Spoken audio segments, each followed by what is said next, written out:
The last thing Jasmine Parker expected on Christmas Eve was to watch a man walk away from her before she'd even said hello. She sat frozen in the upscale restaurant booth, watching Choi Jun-ho's broad shoulders disappear through the entrance, his expensive black coat swirling behind him like a shadow. Around them, couples laughed over wine and candlelight, completely unaware that she'd just been rejected in under 30 seconds, a new personal record. "Mommy!" Lily's small hand tugged her sleeve. "Why did the man leave?" Jasmine looked down at her three daughters, Lily, Rose, and Violet, their matching red Christmas dresses now seeming ridiculous. She'd been so nervous about this blind date that her best friend had insisted on she'd brought back up. Her girls, her entire world. And he'd taken one look at them and walked out. "It's okay, baby," she whispered, throat tight. "We don't need him anyway." But Violet, the boldest of her triplets, was already sliding out of the booth. Before Jasmine could stop her, the 4-year-old was running toward the door, her little hands moving in deliberate signs. Jasmine's heart stopped, because Choi Jun-ho had stopped too. He'd turned around, and he was staring at Violet with an expression that looked like he'd seen a ghost. 3 hours earlier, Jasmine had been trying to talk herself out of the entire thing. "I can't do this," she said for the 10th time, staring at her reflection in the bathroom mirror of her small Atlanta apartment. "What was I thinking?" "You were thinking that you're 32 years old, and you haven't been on a date since the girls were born." Her best friend Maya's voice came through the phone on speaker. "And that maybe, just maybe, you deserve one night of adult conversation." Jasmine touched up her lipstick, a deep burgundy that Maya had insisted brought out the warmth in her caramel skin. Her natural hair was styled in a twist-out that fell past her shoulders, soft coils that had taken an hour to perfect. She looked good. She knew she looked good. So why did she feel like she was about to throw up? "He doesn't even know about the girls," Jasmine said quietly. There was a pause on the other end. I know. But Maya, you know what happens. Every single time. The moment they find out I have triplets, they disappear. And I wanted one evening where someone looked at me as just Jasmine, not single mum of triplets. Just me." "Then why are you bringing them?" Jasmine looked toward the living room, where Lily, Rose, and Violet were playing with their Christmas stuffed animals. Gifts from her mother that they'd opened early. "Because it's Christmas Eve. I can't leave them with a sitter on Christmas Eve. And if this guy can't handle seeing me with my daughters, then he's not worth my time anyway." "That's my girl," Maya said warmly. "Now go. The reservation is at 6. And Jazz? This Choi guy. My colleague says he's gorgeous, like stupid gorgeous." "Great. So he'll be stupid gorgeous when he runs away." Jasmine hung up and smoothed down her burgundy sweater dress. "Girls, time to go!" 3 identical faces appeared in the doorway. Same deep brown eyes, same dark coils of hair in puffs, same gap-toothed smiles. The only way Jasmine could tell them apart was their personalities. Lily, the gentle observer, Rose, the dramatic one, and Violet, her fearless little warrior. "We're going to meet Mommy's friend," Jasmine said, kneeling to fix Rose's dress. "Remember what we practiced? Best behavior." "Is he our new daddy?" Rose asked, with 4-year-old bluntness. Jasmine's heart clenched. "No, baby. Just a friend, okay?" "Okay, Mommy," they chorused. The restaurant was everything Jasmine wasn't. Sleek, expensive, intimidating. Crystal chandeliers hung from exposed brick ceilings, and every table held couples dressed in clothes that cost more than her monthly rent. She immediately felt out of place in her department store dress. "Miss Parker." The hostess smiled professionally, but her eyes flickered to the triplets with barely concealed surprise. "Your party is already here. Follow me, please." Jasmine's stomach dropped as they wound through the restaurant. She held Lily's and Rose's hands, while Violet skipped ahead, completely unbothered by the stares they were getting. And then she saw him. Choi Jun-ho sat in a corner booth, and Maya's colleague hadn't been exaggerating. He was beautiful in a way that seemed almost unfair. Sharp jawline, dark hair styled back perfectly, and a black dress shirt that did nothing to hide the powerful build beneath. He was looking at his phone, fingers moving rapidly across the screen. He hadn't noticed them yet. Jasmine's mouth went dry. This man was way out of her league. This was a mistake. This was... He looked up. His eyes were the darkest brown she'd ever seen, intense and unreadable as they locked onto hers. For one moment, just one, she saw something flicker in his expression. Interest, maybe. Or appreciation. Then his gaze dropped to the three little girls beside her. His face went completely blank. He stood slowly, every movement controlled and deliberate. He was tall, much taller than she'd expected, and there was something about the way he held himself that screamed danger, authority, power. Jasmine opened her mouth to explain, to apologize, to say something. But Choi Jun-ho was already reaching for his coat. He signed something sharp and quick. She didn't know ASL well enough to understand, and then he was walking past her. Just like that. He didn't say a word, didn't even look at her again. The humiliation was instant and crushing. "Mommy!" Lily's voice was so small, Jasmine couldn't speak. She just stood there, frozen, as other diners pretended not to stare. And then Violet was running. "Vi, no!" But her daughter was already at the entrance, her small body blocking the door. Jasmine watched in horror as Violet's hands began to move. The ASL alphabet that Jasmine had taught them for fun, because it was pretty, and because Violet loved using her hands to talk. C-A-N-I... Choi Jun-ho had stopped dead in his tracks. His entire body was rigid as he stared down at the 4-year-old girl signing to him. Slowly, almost mechanically, he turned around fully. Violet continued, her face scrunched in concentration as she formed each letter carefully. B-E-Y-O-U-R-F-R-I-E-N-D. The restaurant had gone silent. Jasmine couldn't breathe. She started forward, desperate to pull Violet back, to apologize and get them all out of here before this got worse. But then Choi Jun-ho moved. He crouched down, bringing himself to Violet's eye level. His hands moved in fluid, perfect ASL, so fast and natural that Jasmine realized with a jolt that this was his language. He was deaf. The blind date had been with a deaf man, and she hadn't even known. Violet's eyes went wide with delight. She signed back, choppy and childish but enthusiastic. Choi Jun-ho's expression shifted, not quite a smile, but something softening around his eyes. Then Lily and Rose were there too, flanking their sister, and all three of them were signing at once in their limited vocabulary. It was chaos, half-formed letters, excited gestures, giggles. And Choi Jun-ho was watching them with an expression Jasmine couldn't decipher. Finally he looked up at her. The intensity in his eyes stole her breath. It wasn't anger. It was something else. Something that made her skin prickle with awareness. He stood slowly, and his hands moved in signs that she couldn't follow. Then he pulled out his phone, typed something, and turned it toward her. "They know sign language." It wasn't a question. His face was still unreadable, but there was something underneath.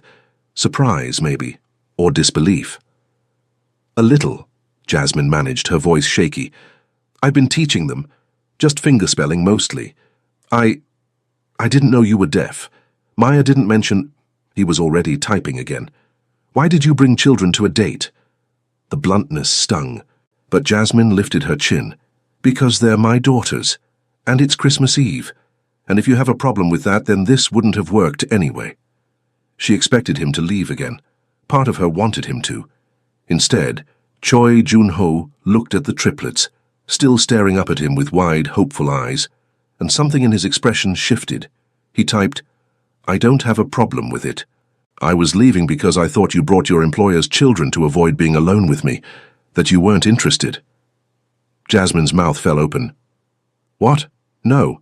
These are my daughters. Mine." His eyes swept over her face, searching for something. Then he glanced at the girls again, at their identical faces, their matching dresses. "Triplets?" "Yes." She swallowed hard. "I'm sorry if that's a deal-breaker. I understand if you want to leave." "I already left once," he typed, and this time there was the faintest hint of something that might have been humor in his dark eyes. It was rude. My mother would be disappointed. He gestured toward the booth, an invitation. Jasmine hesitated, then nodded. "Girls, come on. Let's sit down."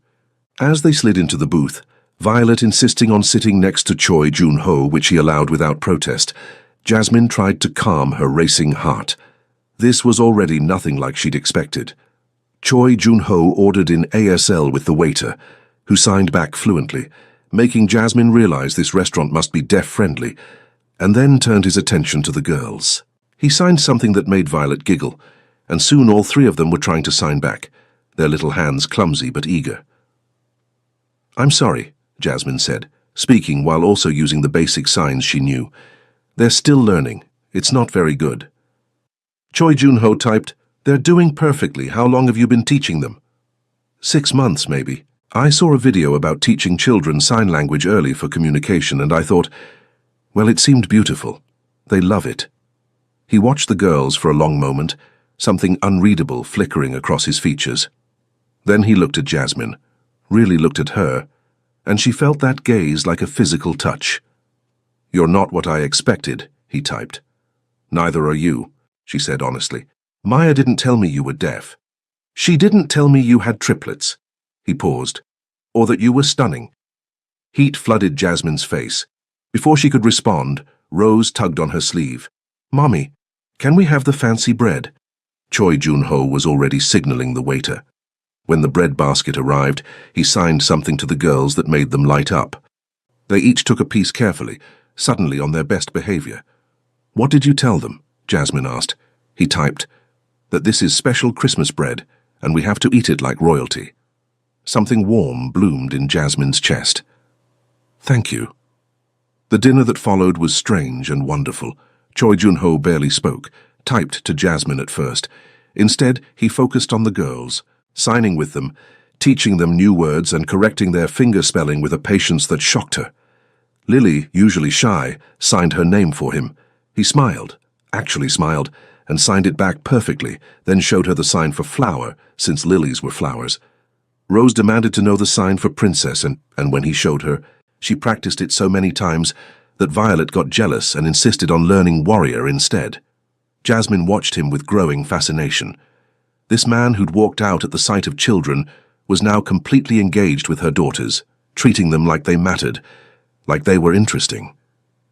"You're good with them," she said during a lull, signing as best she could. Choi Jun-ho's eyes met hers, and for the first time she saw something vulnerable there. He typed, "I don't have much experience with children, but I rarely meet hearing people who teach their kids to sign, especially this young. Is that unusual?" "It's extraordinary," he typed. Then, after a pause, "Most people don't think about us at all." The honesty in those words struck her. "I'm sorry." He shook his head. "Don't be. Tell me about you. Maya said you're a designer?" "Graphic designer, yes. Freelance, mostly. It lets me work from home with the girls." She hesitated. "What about you?" "I run several businesses, import-export primarily, some real estate." It was vague, Jasmine noticed, but she didn't push. "And you're okay with the triplets?" The question came out before she could stop it. Most guys run when they find out. Choi Jun-ho's jaw tightened slightly. He typed for a long moment. "Most guys are idiots. Your daughters are remarkable, and you raise them to be kind, curious, and brave enough to sign to a stranger. That says everything about who you are." Jasmine's throat went tight. Thank you." "Besides," he typed, and there was definitely humor in his eyes now, "Violet already asked to be my friend. I don't break promises to 4-year-olds. As if summoned, Violet signed something enthusiastically. Choi Jun-ho signed back, then typed for Jasmine. "She wants to know if I have a Christmas tree." "Do you?"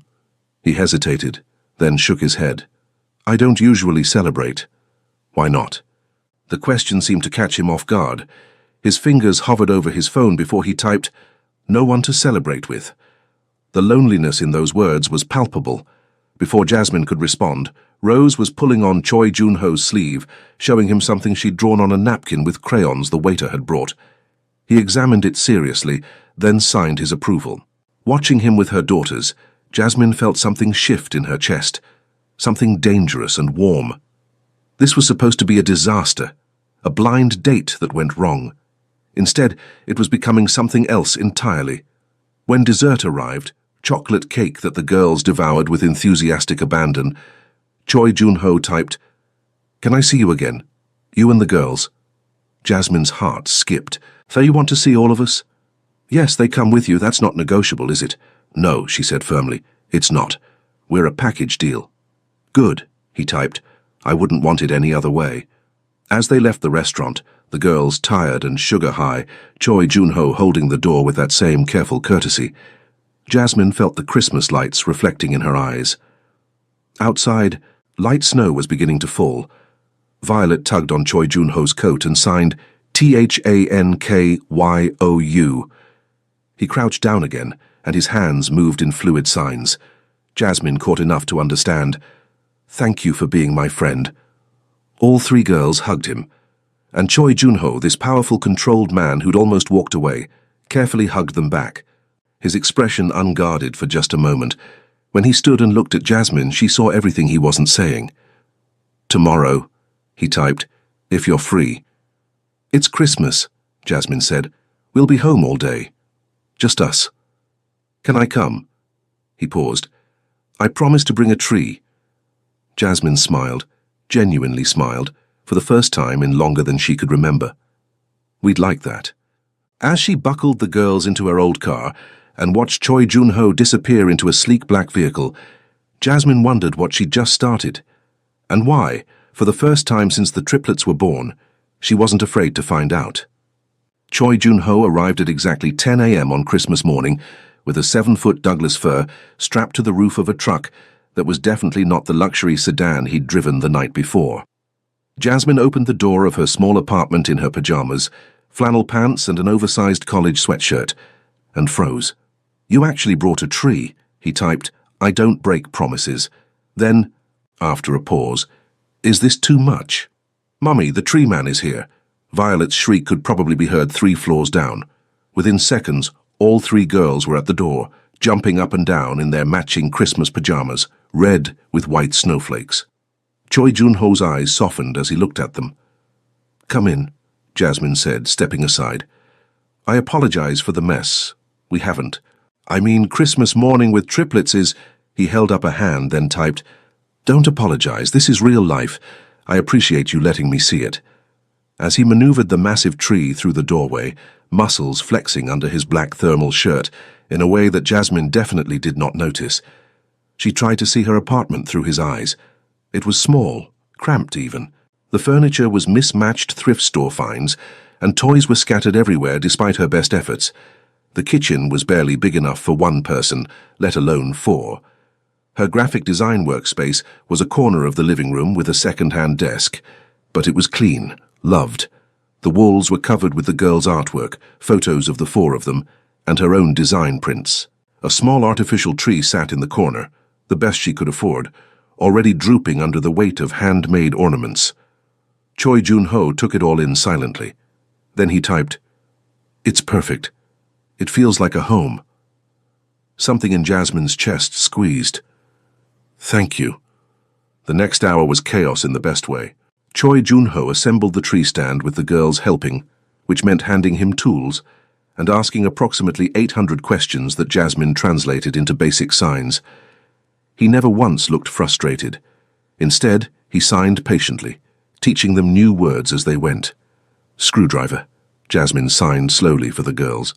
Lily tried to copy it, got it wrong, then tried again. Choi Jun-ho corrected her gently, and when she got it right, he gave her a thumbs up that made her beam. "You're really patient with them," Jasmine said, sitting cross-legged on the floor as he worked. "Do you have siblings, nieces or nephews?" He paused, then typed, "I'm an only child, no nieces or nephews. My parents are in Korea. Do you see them often?" "Not as often as I should." There was something heavy in those words. He changed the subject quickly. "What about you? Where's their father?" Jasmine had known this question would come. "He left when I told him I was pregnant. Signed away all parental rights before they were even born. It's just been us 4 since the beginning." Choi Jun-ho's hands stilled. He looked at her with an intensity that made her skin prickle. "He's an idiot," he typed bluntly. Despite herself, Jasmine laughed. "Yeah, he really is. His loss is extraordinary." Before Jasmine could process that, Rose was tugging on Choi Jun-ho's shirt, asking if they could decorate now. He nodded and signed, "After breakfast, I brought supplies." "Supplies?" Jasmine repeated. He went to the truck and returned with 3 large bags, inside. Ornaments, lights, a tree topper, and to Jasmine's shock, ingredients for Korean pancakes, pajeon and other breakfast foods. "You cook?" she asked, stunned. I live alone, he typed. I had to learn. Can we help? Violet signed. She was getting better already, Jasmine noticed. Choi Jun-ho nodded seriously, then typed to Jasmine, "If you trust me in your kitchen." "It's tiny," she warned. "I've worked in smaller." Watching Choi Jun-ho cook was mesmerizing. He moved with the same controlled precision he did everything else, but there was something almost meditative about it. He showed the girls how to mix batter, let them crack eggs, which went about as well as expected, and signed explanations for every step. Jasmine found herself relaxing for the first time in years. Maybe. Usually Christmas morning was stressful, trying to make everything perfect for the girls on a tight budget, cleaning up wrapping paper, managing sugar highs. But with Choi Jun-ho there, it felt different, easier, like she wasn't carrying everything alone. "Why are you doing this?" she asked quietly as the girls played in the living room waiting for breakfast. "You don't even know us." He finished flipping a pancake before responding. "Last night Violet asked if she could be my friend. No one has asked me that in a very long time. But you must have friends, colleagues, people in your life, associates, employees, family obligation." He paused. "Not friends, and definitely not people who learned sign language because they thought it was beautiful." "It is beautiful," Jasmine said softly. "The way you sign, it's like watching art." Something flickered in his dark eyes. He typed, "You're the first hearing person to ever tell me that." The weight of that statement settled between them. Breakfast was loud, messy, and wonderful. The girls loved the Korean pancakes, especially when Choi Jun-ho showed them how to dip them in sauce. He'd brought extra food, enough to last Jasmine days, she realized, and seemed pleased when she complimented his cooking. Then came decorating. Choi Jun-ho lifted each girl, one at a time, to place ornaments on the higher branches. Lily was careful and methodical. Rose wanted everything to match. Violet threw ornaments on with gleeful abandon. He treated each approach as equally valid. "You're a natural with kids," Jasmine said, handing him another string of lights. "I'm improvising," he typed, "but they make it easy. They're honest, no hidden agendas. Unlike adults? Unlike my world, yes." Jasmine wanted to ask what he meant, what his world entailed, but Violet was demanding his attention again, showing him a handmade ornament she'd created from popsicle sticks. It was mid-afternoon when Jasmine noticed Choi Jun-ho watching her. Not the girls. Her. She was on the floor, helping Rose untangle a string of lights, her natural hair falling in her face, still in her pajamas. She probably looked ridiculous. But the way he was looking at her... "What?" she asked, signing awkwardly. He typed slowly, "You're beautiful like this. Relaxed. Happy." Heat flooded her face. "I'm a mess." "You're real." He paused. "Everyone in my life wears masks. You don't." "I don't have the energy for masks," Jasmine admitted. "Single mom of triplets. What you see is what you get." "Good," he typed, "because what I see is extraordinary." Jasmine's breath caught. Before she could respond, Lily tugged on her sleeve, asking for juice. But as she got up to get it, she felt Choi Jun-ho's eyes following her, and something warm and dangerous bloomed in her chest. Evening came too quickly. The tree was finished, slightly chaotic, but perfect in its imperfection. The girls were winding down, full of food and excitement. Jasmine knew Choi Jun-ho should leave, that this had already been more than she could have hoped for, but she didn't want him to go. "Thank you," she said as he gathered his things. This was the best Christmas we've had in a long time." "Thank you for inviting me," he typed. "I haven't celebrated Christmas since I was a child." He paused, searching for words. "This was everything I didn't know I was missing." Violet appeared suddenly, throwing herself at Choi Jun-ho's legs. She signed STAY. His expression cracked, just for a moment, and Jasmine saw the loneliness underneath, the isolation. He crouched down and signed something back. "What did you tell her?" Jasmine asked. "That I can't stay tonight," he typed.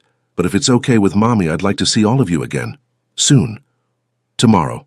The word was out before Jasmine could stop it. "We're not doing anything, and the girls would love—" "Yes," he typed immediately. "Tomorrow." At the door, Choi Jun-ho hesitated.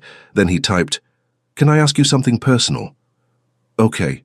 Why did you agree to the blind date? You must have known bringing the girls would scare most men away. Jasmine took a deep breath. Because I wanted someone who would see all of me, not just the parts that are convenient. My daughters aren't a burden or an inconvenience. They're the best part of my life, and if someone can't handle that, then they don't deserve any part of me. Choi Jun-ho stared at her for a long moment. Then he typed, "You're the strongest person I've ever met." I don't feel strong most days. That's what makes you strong. As he left, the girls waved from the window. Jasmine watched his truck disappear down the street and wondered what she was doing. This man was too good to be true, too perfect with her daughters, too attentive and kind. Men like that didn't exist, not in her experience, but as she tucked the triplets into bed that night, all three talking excitedly about Mr. Choi and the tree and the food, Jasmine let herself hope. Just a little. Maybe, just maybe, this Christmas miracle was real. Choi Jun-ho came back the next day, and the day after that, and the day after that. Within 2 weeks, he was part of their routine, arriving in the morning sometimes with breakfast, teaching the girls sign language, helping Jasmine with errands. He never pushed, never demanded, just existed in their space like he'd always belonged there. But Jasmine was starting to notice things, the way other people reacted to him in public, the subtle deference, the wide berth, the expensive watch he wore casually, the phone calls he'd step away to take, his face going cold and hard in ways that made her stomach twist. She'd Googled him, of course. Choi Jun-ho, import-export business, real estate, several legitimate companies. But there were other things, whispers on forums, rumors about Koreatown connections, nothing concrete, nothing proven, but enough to make her wonder. "Can I ask you something?" Jasmine said one afternoon while the girls napped. They were sitting on her tiny balcony, the January cold biting but manageable under blankets. He looked up from his phone and nodded. "What do you really do?" She signed as she spoke. "Your business. It's not just import-export, is it?" Choi Jun-ho's expression went carefully blank. He typed, "Why do you ask?" "Because people look at you like they're afraid. Because you have guards. Don't think I haven't noticed the men watching from cars. Because everything about you screams danger. But you're so gentle with my daughters that it doesn't make sense." His jaw tightened. "If I tell you the truth, you'll ask me to leave. Try me." He was silent for a long moment, then typed slowly, "I run an organization. We control certain territories, certain businesses, some legal, some less so. I inherited it when my father was killed 6 years ago." Jasmine's blood ran cold. "You're in a gang. Mafia, technically," he corrected. "Korean organized crime. My family has been involved for 3 generations. She should have been horrified. Should have told him to leave and never come back. Instead, she asked, 'Are my daughters in danger being around you?' 'No,' he typed emphatically. 'I would die before letting anything happen to them, or you. But there is danger, in your life.' 'Yes.' He didn't lie. 'There are people who would hurt me if they could. Rivals, enemies. But I've kept that world separate from you. No one knows about you and the girls.' 'Why are you telling me this?' 'Because you deserve honesty,' he typed, 'and because I care about you too much to keep lying, even by omission.' Jasmine's heart was racing. 'You care about me?' 'Yes.' His eyes held hers, intense and unflinching. 'More than I should. More than is safe. For either of us.' 'I have 3 daughters,' Jasmine said quietly. I can't bring danger into their lives, no matter how I feel about you. How do you feel about me?' The question hung in the cold air. Jasmine looked at this man who'd come into her life 2 weeks ago and changed everything, who made her daughters laugh, who looked at her like she was the only woman in the world, who was offering her honesty when he could have kept lying. 'I think I'm falling for you,' she admitted, 'and that terrifies me.'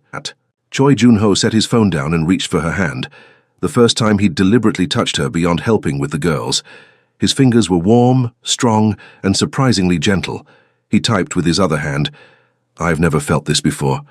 What I feel when I'm with you and the girls, like I can be human instead of what my organization needs me to be." "But you can't leave that life, can you?" "It's complicated." He paused.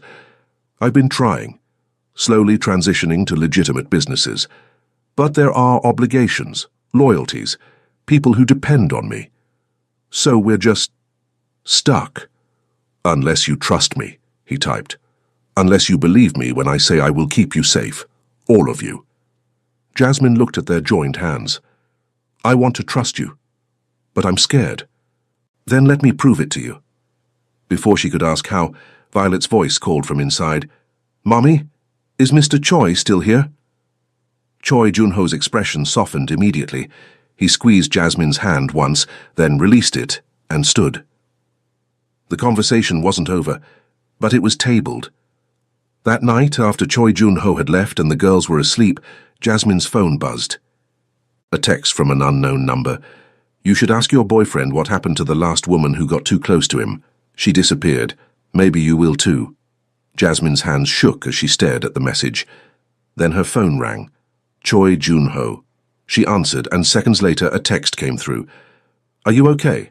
My security alerted me that someone accessed your phone records. Someone just sent me a threatening text, Jasmine typed back, her heart racing. 3 minutes later there was a knock on her door.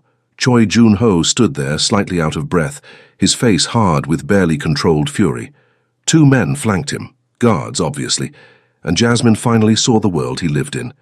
He pushed past her gently and typed, Show me. She handed him her phone with trembling fingers. His expression went lethal as he read. He made a sharp gesture, and one of his guards took the phone, already typing on his own device. This is Han, Choi Junho typed, nodding to the guard. He's tracing the number, it'll be handled. Handled how? Jasmine demanded. The person who sent this will be found and dealt with. They will never threaten you again. What about what they said about a woman who disappeared? Choi Junho's face was unreadable. He took a long time to type. There was a woman, 2 years ago. She was an informant for the police, posing as my girlfriend. When I found out, I ended the relationship and had her removed from my territory. She's alive and well, living in California under protection, but my enemies like to twist that story to make me look dangerous. Are you dangerous? Yes, he typed honestly, but never to you. Never to the girls. Jasmine sank onto the couch, trying to process everything. This is insane. 2 weeks ago I was just a single mom trying to survive. Now I'm getting threatening texts from your enemies? I know. He knelt in front of her, forcing her to meet his eyes. I will fix this. I'll find who did this and make sure they can never touch you again. But Jasmine... He paused. If you want me to walk away, I will. If being with me is too dangerous, too complicated, I'll disappear from your life. The girls will forget me eventually. No, they won't, Jasmine said quietly. Violet asks about you every night before bed. Lily drew a picture of you yesterday. Rose told her preschool teacher that you're her friend. They love you. What about you? The question was simple. The answer was terrifying. I think I love you too, Jasmine whispered. And I hate that I do, because this is so complicated and scary, and everything I swore I'd never get involved in. But when you're here, I feel safe, protected, like maybe I don't have to carry everything alone. Choi Junho's eyes closed briefly. When he opened them, there was something raw and vulnerable there. He typed, I've never told anyone this. I lost my hearing when I was 8, not an accident. Someone my father crossed came after our family. They held me down and ruptured both my eardrums with a knife, as a message. Jasmine's hand flew to her mouth, horror washing through her.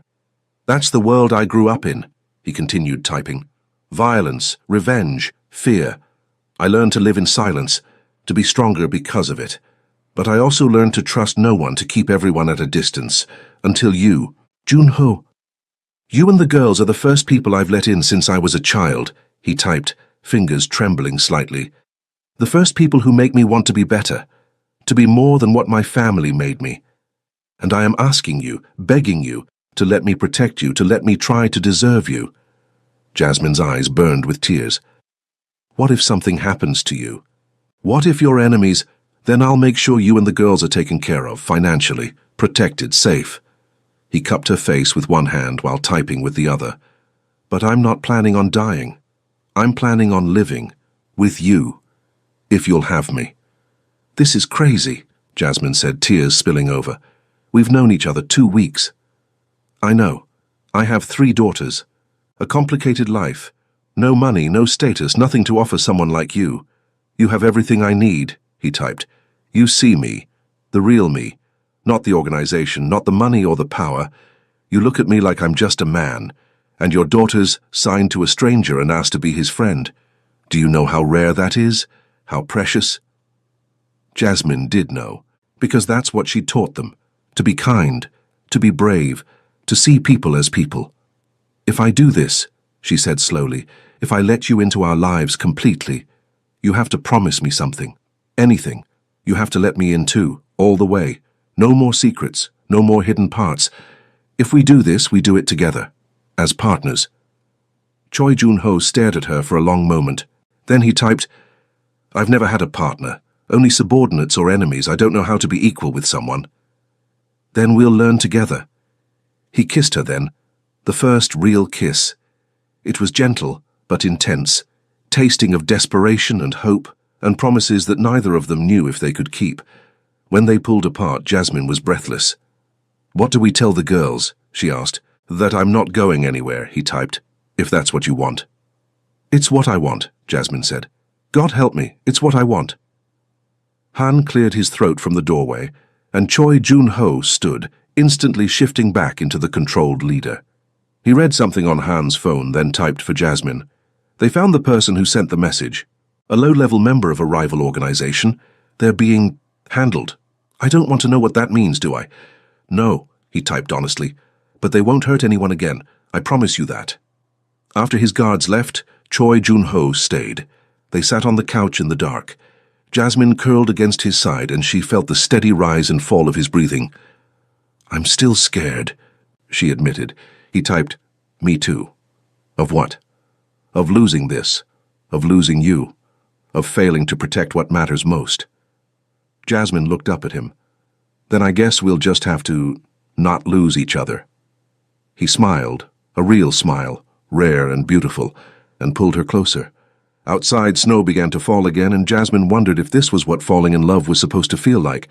Terrifying and exhilarating and completely inevitable. 3 weeks later, everything fell apart. Jasmine was picking up the girls from preschool when she noticed the car, black sedan, tinted windows, following them.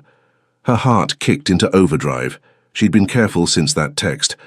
Jun-ho had assigned guards, discreet ones who watched from a distance, but this car wasn't one of theirs. She pulled out her phone with shaking hands and texted Jun-ho, being followed, black sedan, license TK4589. His response was immediate. Drive to the restaurant on 5th. Park in back. Guards are en route. I'm coming. Jasmine's hands were steady on the wheel despite her terror. In the back seat, the girls were oblivious, singing some song they'd learned in school. She couldn't let them know she was scared. The restaurant parking lot was nearly empty. Jasmine pulled around back as instructed, and within seconds, 2 vehicles boxed in the sedan behind her. Jun-ho's truck screeched to a halt, and he was out in an instant, flanked by 4 men. His face was a mask of cold fury as he approached the sedan. Jasmine stayed in her car, hands gripping the wheel, watching in the rearview mirror. The sedan's door opened. A woman stepped out. Mid-30s, Korean, expensive clothes. She spoke rapidly. Jasmine couldn't hear or understand, but Jun-ho's body language was rigid with tension. The argument lasted 5 minutes. Then Jun-ho turned and walked back to Jasmine's car. He opened her door and his hands moved quickly. Take the girls inside, now. Don't come out until I get you. Who is she? Jasmine demanded. Someone from my past, he typed. Go, please. Jasmine wanted to argue, but the girls were starting to notice the tension. She unbuckled them quickly and hurried inside the restaurant. The owner, a deaf woman who knew Jun-ho, took one look at Jasmine's face and led them to a back room. She brought juice for the girls and tea for Jasmine, signing that everything would be okay. But Jasmine couldn't shake the feeling that it wouldn't be. 45 minutes later, Jun-ho appeared in the doorway. His shirt was disheveled, and there was a cut above his eyebrow that hadn't been there before. The girls ran to him immediately, and he crouched down, forcing a smile as he signed with them. But when his eyes met Jasmine's, she saw the storm underneath. Can we talk? She asked quietly. He nodded. They left the girls with the restaurant owner, who produced coloring books like magic, and stepped into the alley behind the building. Who was she? Jasmine asked immediately. Jun-ho typed, Park Min-seo. She runs a rival organization. We've had a truce for 2 years, but she wants to renegotiate terms. She followed you to send a message to me. A message? That she knows about you and the girls, that you're my weakness. His hands were shaking as he typed. This is exactly what I was afraid of. So what now? Jasmine demanded. We just live in fear. No, he typed firmly. I'm moving you. Tonight. To a secure location. You and the girls. Guards around the clock until this is resolved. Resolved how? I'm going to end this. Permanently. The violence in those words was palpable. She crossed a line. No one threatens my family. We're your family now? Junho's eyes softened. Yes, you are. Jasmine's chest ached. I don't want to hide. I don't want to live like a prisoner. It's temporary, he typed. A week, maybe 2. Just until I can neutralize the threat. And what if you can't? What if this is always our life? Then I'll walk away, he typed. From the organization, from everything. I'll find a way out, and we'll disappear together.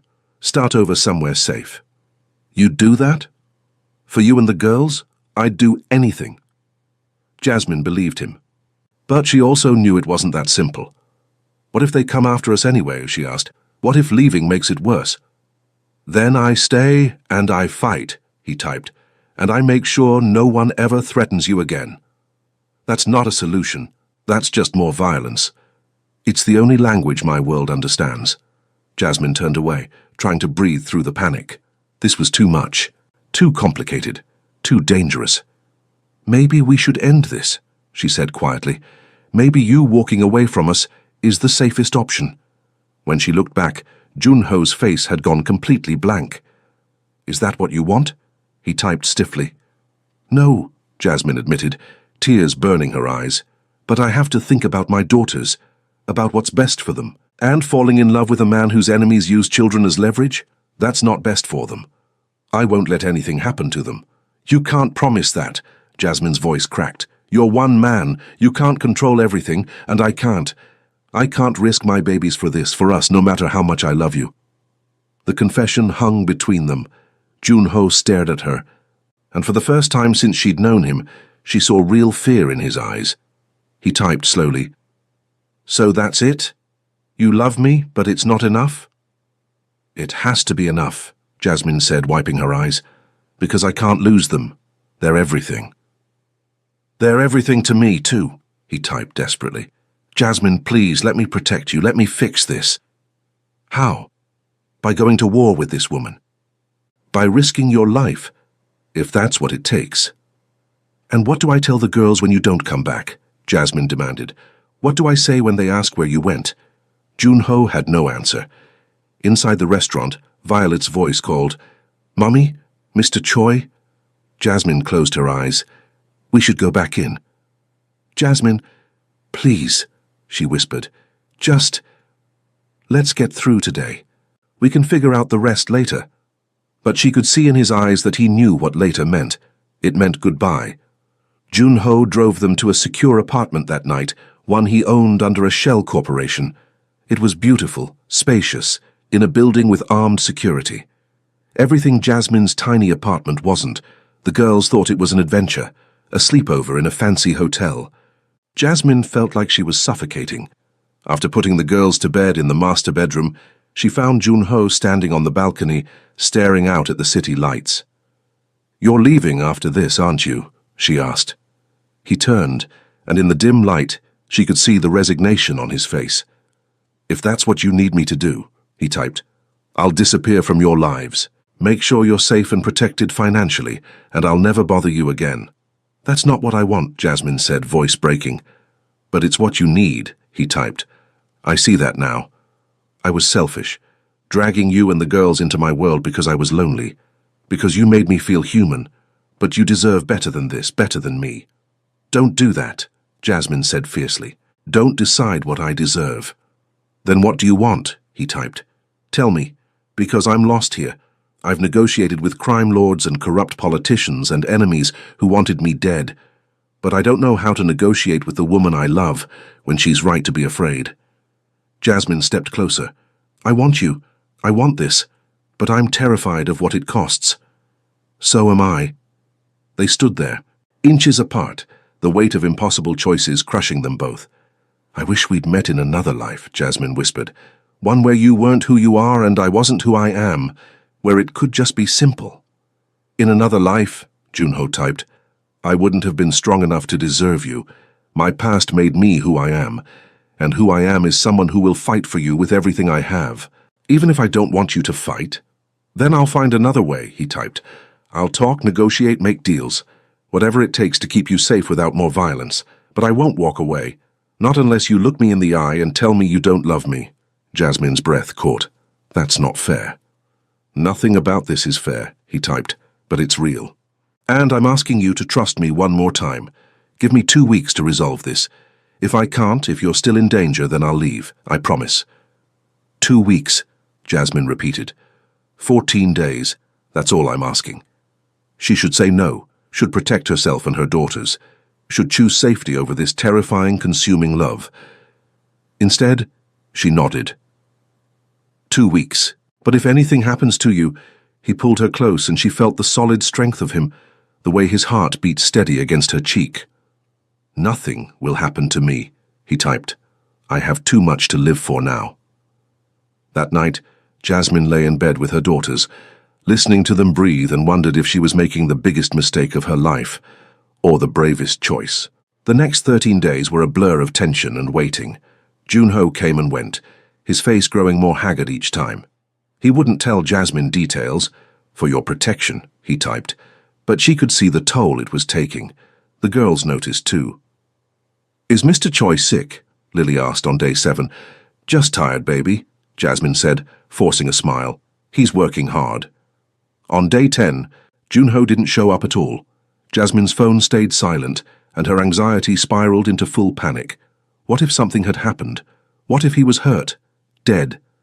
At midnight, her phone finally buzzed. I'm okay. One more piece to handle. I love you. She typed back with shaking hands. I love you too. Please be safe. Day 14 arrived. Jasmine stood in the apartment, watching the girls play and wondered if this was it. The deadline. The moment everything would change. At 3 p.m. there was a knock on the door. Junho stood there, flanked by guards. He looked exhausted but uninjured. And there was something different in his eyes. Hope. He signed to the girls first. They'd gotten good enough to have simple conversations now. They tackled him with hugs, and he held them tight, eyes closed. Then he looked at Jasmine. Can we talk? She nodded, and they stepped onto the balcony while the guards entertained the girls inside. What happened? Jasmine asked. Junho typed, I made a deal with Park Min-seo. She wanted territory and a percentage of certain operations. I gave her both. In exchange, you and the girls are off limits. Permanently. Written into our treaty. Anyone who touches you dies, no exceptions. You gave up your territory. Some of it, he confirmed. The parts that were most violent anyway. The parts I wanted out of. I kept the legitimate businesses and enough influence to protect what matters. So we're safe. Yes. He cupped her face with both hands. You're safe. The girls are safe. And I'm starting the process of transitioning completely out of the organization. It'll take time, maybe a year, but I'm done. I want out. I want a real life. With you. If you still want me. Jasmine's eyes filled with tears. You did all this for us? I did it for me, he typed honestly, because I finally have something worth living for. Worth changing for. You and Lily and Rose and Violet are my family now, and I choose you over everything else. What if the organization doesn't let you go? They don't have a choice, he typed. I've spent 2 weeks putting successors in place, transferring power, making myself obsolete. In 6 months, I'll just be another businessman, boring, legal, safe. Nothing about you will ever be boring, Jasmine said, laughing through tears. Can I kiss you? He typed. I've missed you so much. She didn't answer with words. The kiss was desperate and relieved and full of promises. When they pulled apart, both were breathless. So what now? Jasmine asked. Now we go home, Junho typed. To your apartment. We have dinner. We put the girls to bed. And we start planning our actual future. Together. Just like that? Just like that. He smiled. Unless you want something more dramatic. I think we've had enough drama for a lifetime, Jasmine said. Normal sounds perfect. They told the girls that night over pizza in Jasmine's tiny apartment, back home finally, surrounded by their things, their life. "Mr. Choi is going to be around a lot more now," Jasmine said carefully. "Is that okay with you three?" "Forever," Violet signed. She'd learned that word last week. Junho looked at Jasmine, asking permission with his eyes. She nodded. "Forever," he signed back to Violet. "If that's okay with all of you." All three girls erupted into cheers. Later, after the girls were asleep, Jasmine and Junho sat on her tiny balcony again, wrapped in blankets against the February cold. "I have a question," Jasmine said. "Okay." "That first night, when you walked out of the restaurant, why did you really leave?" Junho was quiet for a long moment before typing, "I thought you were a wealthy woman who'd brought her employer's children to avoid being alone with a deaf man. I thought it was pity. Or worse, that you were scared of me and using them as shields." "And when Violet signed to you?" "Everything changed," he typed, "because in that moment I realized that you'd taught your daughters to communicate with people like me, that you saw sign language as something beautiful, not a disability. And then I looked at you, really looked, and saw that you weren't pitying me or scared. You were nervous, hopeful, real." "I was terrified," Jasmine admitted. "I thought you were way out of my league." "You are completely out of mine," he typed. "A woman who raises 3 daughters alone, works full-time, and still has the energy to teach them kindness and courage, that's not out of my league, that's a different universe." "We're quite the pair," Jasmine said. "The single mom and the former crime boss." "Former crime boss in training," he corrected. "I've still got 6 months of transition. It's going to be complicated." "When has anything about us been simple?" He laughed. She'd learned to recognize the silent shake of his shoulders, the way his eyes crinkled. "Never," he typed. "And I wouldn't change a single moment, not even the part where I almost ended things. Especially not that part," he typed seriously, "because it showed me what really matters. I'd give up everything, money, power, respect, if it meant keeping you and the girls. And I did, and I'd do it again." Jasmine leaned her head on his shoulder. "I love you." He kissed the top of her head, then typed, "I love you too. All 4 of you." From inside, Violet's voice called, "Mommy, Mr. Choi, I had a bad dream." They looked at each other and smiled. "Duty calls," Junho typed. Together they went inside to comfort a 4-year-old who'd already wrapped both of them completely around her tiny finger. And Jasmine thought that maybe, just maybe, this strange, complicated, beautiful family they were building was exactly what all of them had needed all along. 18 months later, the house was chaos in the best possible way.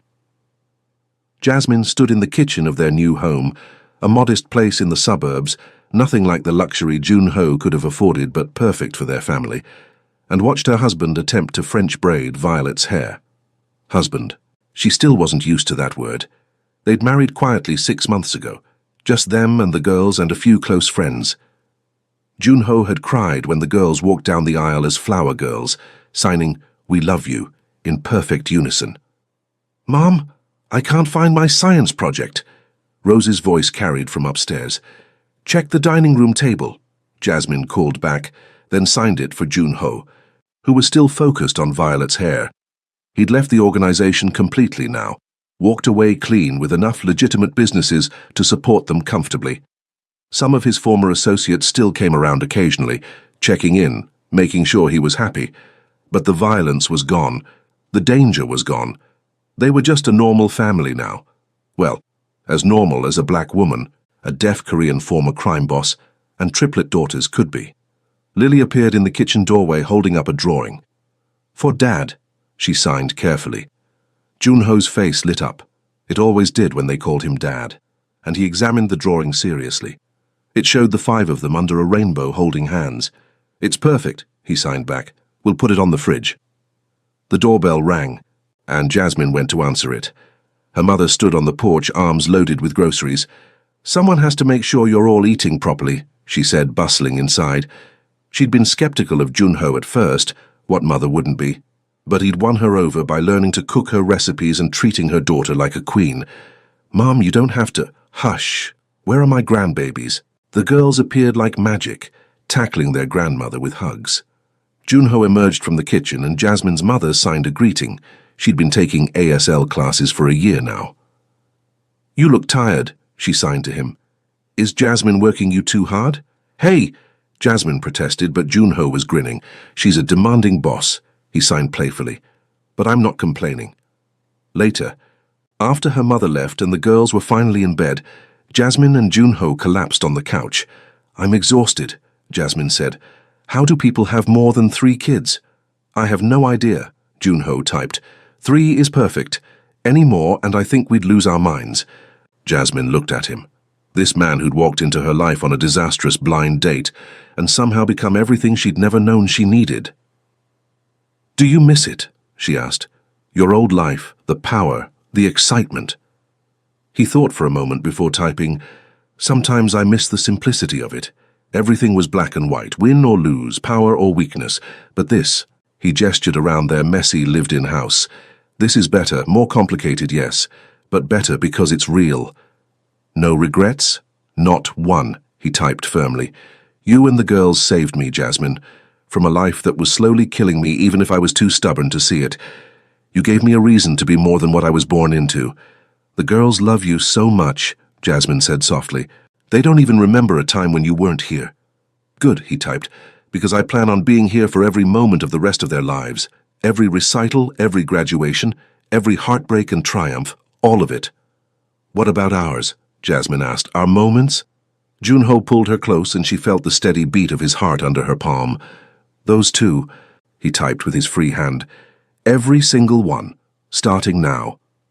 He kissed her, soft and sweet and full of promise, and Jasmine thought about that Christmas Eve blind date 18 months ago, the date she'd almost cancelled, the man who'd walked away before even saying hello, the 4-year-old who'd run after him and signed 2 simple words, Can I be your friend? Those words had changed everything. Hey, Jasmine said against his lips, thank you. For what? For coming back, for staying, for choosing us. Thank you for giving me something worth choosing, he typed. Then, after a pause, and for teaching 3 little girls to see past what makes people different. If Violet hadn't known sign language that night, we would have missed out on this, Jasmine finished. All of this. From upstairs, Violet's voice called, Mom, Dad, can we have a midnight snack? It's only 8:30, Jasmine called back. Close enough. Junho laughed silently and stood, pulling Jasmine up with him. Duty calls, he typed. Again. This is our life now, Jasmine said, smiling. Midnight snacks at 8:30 and never a quiet moment. I wouldn't trade it for anything, Heros, he typed. Then he signed, slow and deliberate so she could understand, I love you, forever. Jasmine signed back. She'd gotten much better over the months. I love you too, forever. As they headed upstairs to negotiate with 3 determined 4-year-olds about appropriate snack times, Jasmine caught their reflection in the hallway mirror. A family, imperfect and complicated and beautiful, and completely, absolutely theirs.